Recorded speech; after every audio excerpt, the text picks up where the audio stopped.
ہمارے دین کی بنیاد اللہ پر اعتماد ہے، اللہ پہ بھروسہ ہے، بہت مضبوط بنیاد ہے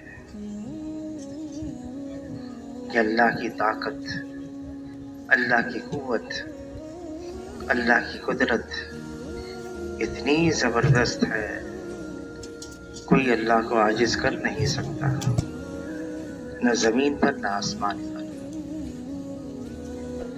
اللہ خالق ہے اور باقی سب مخلوق ہیں۔ اللہ نے اس کائنات کو بنایا ہے اور اس کائنات کے اندر طرح طرح کی مخلوقات کو بھی بنایا ہے۔ بعض مخلوق بڑی ضعیف، نحیف اور اتنی چھوٹی معمولی ظاہری شکل میں انسان بعض اوقات اپنی آنکھ سے بھی نہیں دیکھ سکتا، اور ایسی مخلوق بھی اللہ نے بنائی ہے ظاہری شکل میں بڑی طاقتور ہے اور ظاہری شکل میں بڑی قوت والی ہے اور ظاہری شکل میں بڑی قداور ہے، لیکن مخلوق مخلوق ہے اور اللہ کے سامنے اس کی کوئی حیثیت نہیں ہے۔ جیسے مخلوق وجود میں آنے کے لیے اللہ کی محتاج ہے، ایسے ہی ساری مخلوق استعمال ہونے میں بھی اللہ کی محتاج ہے، سب اللہ کے محتاج ہیں، اور اللہ تعالیٰ کو اپنے کرنے میں کبھی بھی کسی وقت بھی اپنی کسی مخلوق سے کوئی احتیاج نہیں ہے۔ کرنے والی ذات اللہ کی ہے، ہوگا وہ جو اللہ چاہیں گے، جو مخلوق چاہے گی وہ نہیں ہوگا۔ مخلوق کا چاہنا محض چاہنا ہے اور اللہ کا چاہنا ہو جانا ہے، اور اللہ کی چاہت ہر چیز پر غالب ہے۔ اللہ تعالیٰ کو اپنی تمام مخلوقات پر کلی اختیار اور کامل تصرف حاصل ہے۔ کائنات کا ذرہ ذرہ یہ اللہ کے حکم میں جکڑا ہوا ہے، ایک پتا بھی اس دنیا میں اللہ کے حکم کے بغیر ہل نہیں سکتا ہے۔ نظام تو اللہ چلا رہے ہیں، فیصلہ اللہ کا ہے، حکم اللہ کا ہے اور غلبہ اللہ کا ہے۔ کوئی اللہ کے سامنے مقابل بن نہیں سکتا، کوئی اللہ کے آگے حکم نہیں چلا سکتا، کوئی اللہ کے آگے دم نہیں مار سکتا۔ کرنے والی ذات اللہ کی ہے۔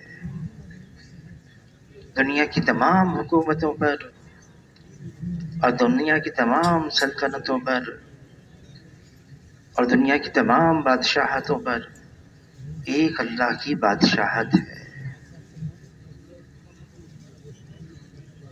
سب کو فنا ہے، باقی رہنے والی ذات صرف ایک اللہ کی ہے۔ سب ختم ہو جائیں گے، وقت آئے گا ایک ایسا اللہ سب کو ختم کر دیں گے، تمام مخلوقات کو، کوئی باقی نہیں رہے گا۔ پھر اللہ تعالیٰ کی طرف سے اعلان ہوگا، لمن الملک اليوم، آج کس کی بادشاہت ہے؟ کوئی جواب دینے والا بھی نہیں ہوگا۔ پھر اللہ تعالیٰ خود فرمائیں گے، للہ الواحد القہار، ایک اللہ کی بادشاہت ہے۔ ہاں ایسا ہے کہ انسان دھوکے میں آ جاتا ہے، فرعون یہ ملک مصر میرا ہے، باغات میرے ہیں، نہریں میری ہیں، محلات میرے ہیں، اور کیا نعرہ لگایا، انا ربکم الاعلی، میں سب سے بڑا رب ہوں۔ چند ڈبکیاں پانی کے اندر ہوش ٹھکانے آ گئے۔ اللہ کے لیے کیا مشکل ہے؟ نگاہ ہماری صرف اللہ پر جائے۔ مال سے زندگی نہیں بنتی، نقشے چیزوں سے کام نہیں بنتا، عہدے منصب ڈگری سے عزت نہیں ملتی، زندگی اس کی بنتی ہے جس کی اللہ بناتے ہیں، کام اس کا بنتا ہے جس کی اللہ بناتے ہیں، عزت اس کو ملتی جس کو اللہ دیتے ہیں۔ اللہ تعالیٰ دینے پر آئے کوئی روک نہیں سکتا، اللہ تعالیٰ بنانے پر آئے کوئی بگاڑ نہیں سکتا، اور اگر اللہ ہی روک دیں پھر کوئی نہیں ہے جو دے سکتا ہے، اور اگر اللہ ہی بگاڑ دیں پھر کوئی نہیں ہے جو بنا سکتا ہے۔ لا الہ الا اللہ یہ صرف بول نہیں ہے، ایک حقیقت ہے۔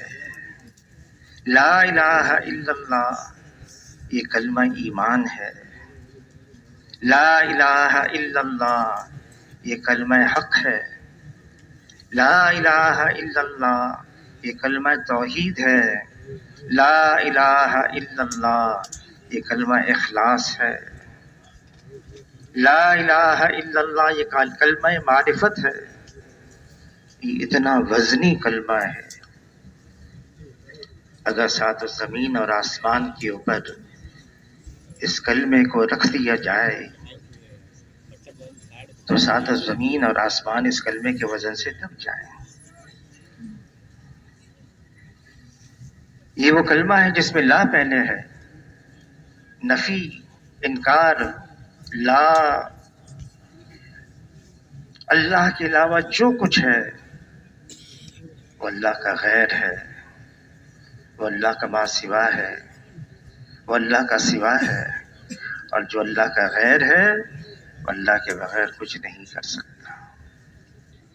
جس کے قبضے قدرت میں سب کچھ ہے، ہمیں کہا گیا ہے اس کی طرف دوڑو، ففروا الی اللہ، جلدی کرو، مال کی طرف نہیں، نقشوں کی طرف نہیں، چیزوں کی طرف نہیں، منصب عہدے کی طرف نہیں، مال والوں کی طرف نہیں، چیزوں والوں کی طرف نہیں، منصب عہدے والوں کی طرف نہیں، بلکہ اللہ کی طرف دوڑو جس کے قبضے میں سب کچھ ہے۔ جس نے اللہ کو پا لیا اس نے سب کچھ پا لیا، اور جس نے اللہ کو کھو دیا اس نے سب کچھ کھو دیا۔ اور اللہ کو پانا آسان ہے، وہ بڑا قدردان ہے جو صرف اللہ کا نام لیتا ہے، کبھی محروم نہیں رہتا۔ جو مجمع میں اللہ کا نام لیتا ہے، اللہ فرشتوں کے مجمع میں اس کا نام لیتے ہیں۔ کوئی چپ کے دل میں اللہ کو یاد کرتا ہے، پھر اللہ بھی چپ کے اس کو یاد کرتے ہیں۔ جو اللہ کا ہے پھر اللہ اس کے ہیں۔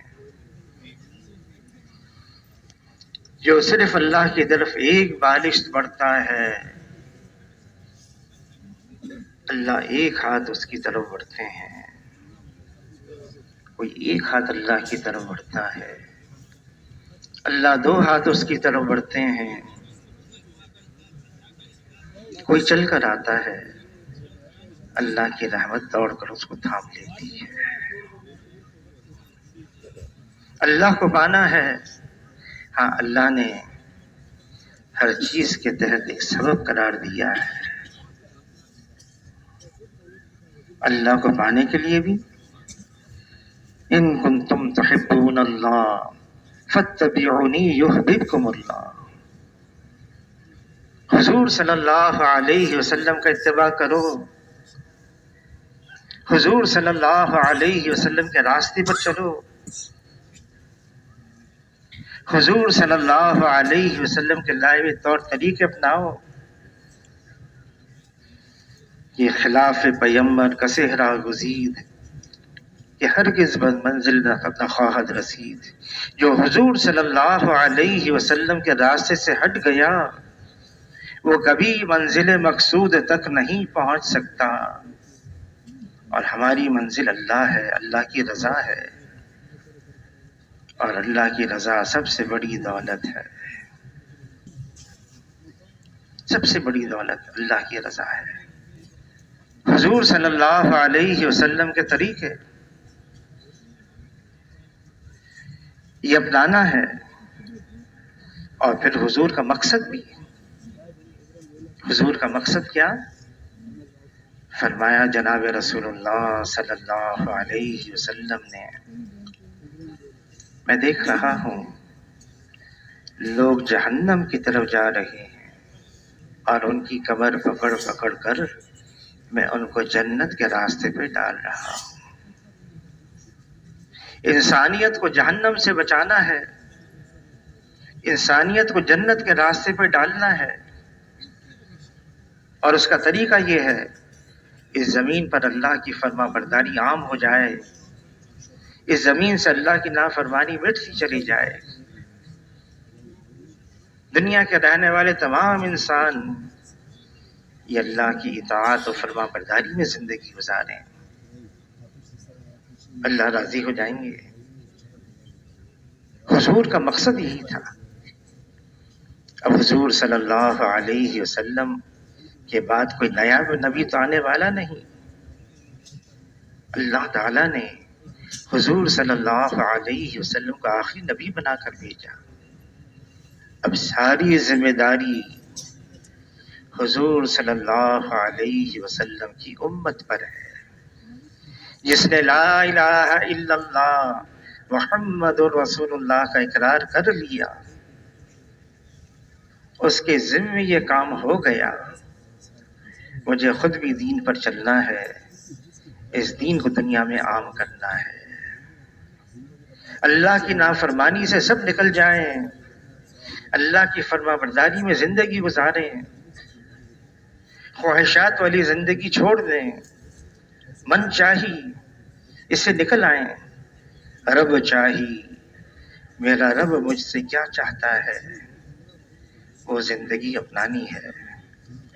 دنیا بھی آسان، اور اصل مسئلہ تو آخرت کا ہے، مرنے کے بعد جو زندگی آ رہی ہے، لامحدود زندگی، کبھی بھی ختم ہونے والی زندگی نہیں ہے، آخرکار مرنا تو ہے، موت تو آئے گی، اور موت اختتام نہیں ہے، موت کے بعد پھر ایک زندگی ہے، جس کی خبر جناب رسول اللہ صلی اللہ علیہ وسلم دے کر گئے ہیں۔ وہ آخرت والی زندگی وہ آ رہی ہے، اسی کے لیے تو ہم یہاں جمع ہوئے ہیں، ہمارا مقصد یہی ہے۔